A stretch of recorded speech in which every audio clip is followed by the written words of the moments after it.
രാജ്യത്ത് വിൽപ്പന നടത്തുന്നതിന് നിയന്ത്രണമുള്ള മരുന്നുകൾ UAE-യിലേക്ക് കൊണ്ടുവരണമെങ്കിൽ മുൻകൂർ അനുമതി വാങ്ങണമെന്ന ആരോഗ്യ മന്ത്രാലയം. 3 മാസത്തെ ഉപയോഗത്തിനുള്ള മരുന്ന് മാത്രമാണ് ഇത്തരത്തിൽ കൊണ്ടുവരാൻ കഴിയുക. ഡോക്ടറുടെ കുറിപ്പും മരുന്നിനൊപ്പം ഉണ്ടായിരിക്കണമെന്ന് അധികൃതർ നിർദ്ദേശിച്ചു. മനുഷ്യരിൽ ശാരീരിക മാനസിക പ്രത്യാഘാതങ്ങൾ ഉണ്ടാക്കാവുന്ന നിരവധി മരുന്നുകൾ നിയന്ത്രിത മരുന്നുകളുടെ പട്ടികയിലാണ് UAE ഉൾപ്പെടുത്തിയിട്ടുള്ളത്. ഇത്തരത്തിലുള്ള 200ഓളം മരുന്നുകൾ രാജ്യത്ത് എളുപ്പത്തിൽ ലഭിക്കില്ല. രാജ്യത്തേക്ക് ഇത്തരത്തിലുള്ള മരുന്നുകൾ കൊണ്ടുവരുന്നതിനും നിയന്ത്രണങ്ങളുണ്ട്.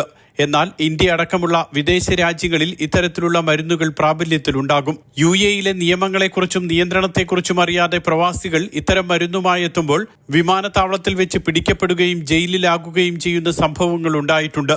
ഈ സാഹചര്യത്തിലാണ് UAE ആരോഗ്യ പ്രതിരോധ മന്ത്രാലയത്തിന്റെ വിശദീകരണം. UAE-യിലേക്ക് മരുന്ന് കൊണ്ടുവരുന്നതിന് മുൻപ് ഇത്തരം മരുന്നുകൾ രാജ്യത്ത് അനുവദനീയമാണോ എന്ന് ഓൺലൈനായി പരിശോധിക്കണം. നിയന്ത്രിത മരുന്നുകളുടെ പട്ടികയിൽ ഉൾപ്പെട്ടവയാണെങ്കിൽ മരുന്ന് കൊണ്ടുവരാനുള്ള അനുമതിക്കായി UAE ആരോഗ്യ മന്ത്രാലയത്തിന്റെ വെബ്സൈറ്റ് വഴി അപേക്ഷ സമർപ്പിക്കണം. ഡോക്ടറുടെ കുറിപ്പും മെഡിക്കൽ സർട്ടിഫിക്കറ്റും സഹിതമാണ് അപേക്ഷിക്കേണ്ടത്. അനുമതി ലഭിക്കുന്നവർക്ക് 3 മാസത്തെ ഉപയോഗത്തിനുള്ള മരുന്ന് കൊണ്ടുവരാമെന്നും മന്ത്രാലയം വിശദീകരിച്ചു. Mathrubhumi news, Dubai.